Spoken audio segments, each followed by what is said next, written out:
Da Vinci resolve settings you must do.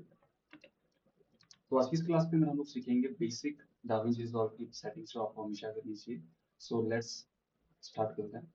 तो da Vinci resolve में जाना है आपको, देन आपको आना है प्रेफरेंस के अंदर। देन यहाँ पे आपको दो सेटिंग्स देखने को मिलेंगी, सिस्टम एंड यूजर।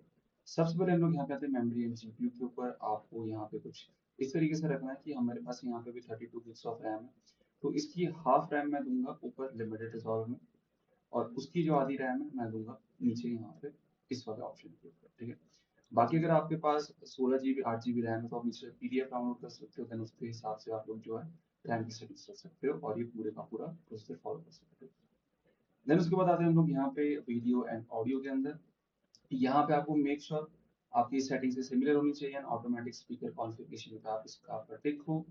देन इसके बाद हम लोग आते हैं जनरल सेटिंग्स के अंदर। जनरल सेटिंग्स पे आने के बाद आपको use 10 bit precise reviewer if available इस पे टिक करना है।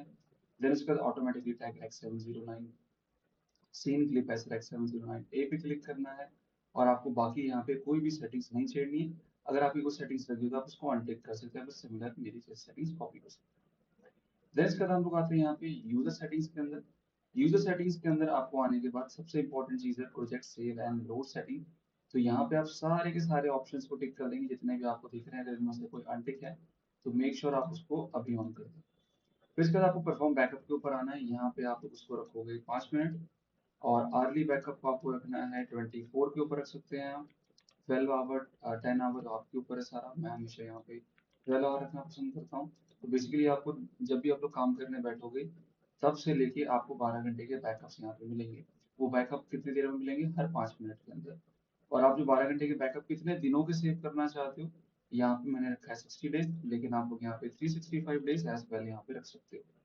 इसके बाद आपको बैकअप लोकेशन में से कभी चेंज नहीं करनी चाहिए, बट अगर आपके पास एक बेटर सी ड्राइव है, और सॉरी एसएसडी है सी ड्राइव की जगह, देन आप लोग वहां पे अपनी बैकअप लोकेशन को दे सकते हो, लेकिन हार्ड डिस्क वगैरह के अंदर ना दें, ज्यादा बेटर रहेगा। कैश मैनेजमेंट के अंदर आते हैं। कैश मैनेजमेंट बेसिकली करता क्या है कि आपने जिस भी प्रोजेक्ट पे काम किया है, एग्जाम्पल के लिए अगर मान लेते हैं आज 1 मई है, अगर मैंने यहाँ पे 30 डेज का टाइम दिया तो 30 तारीख को यानी 30 मई को उसकी जो कैच फाइलें होंगी, टेम्परेरी फाइल है, वो अपने आप ऑटोमेटिकली डिलीट कर देता है। So it is very good for your storage device. सो आप लोग लिख सकते हैं अपने हिसाब से, मैंने 30 डे बाय डिफॉल्ट पे रखा हुआ।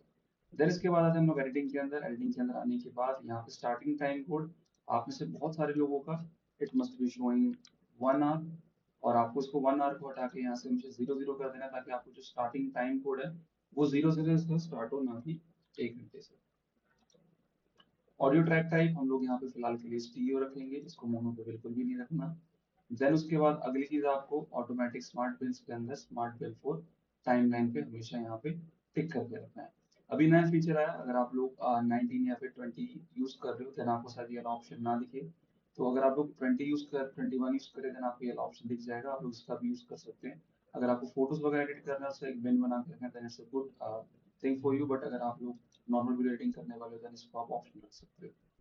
देन बाकी आपको छेड़ने की जरूरत नहीं है। That's it. हम लोगों ने सेटिंग कर ली। अब अगली क्लास के अंदर हम लोग बात करेंगे हम लोग को टाइमलाइन और प्रोजेक्ट इंपोर्ट कैसे करना है सॉफ्टवेयर।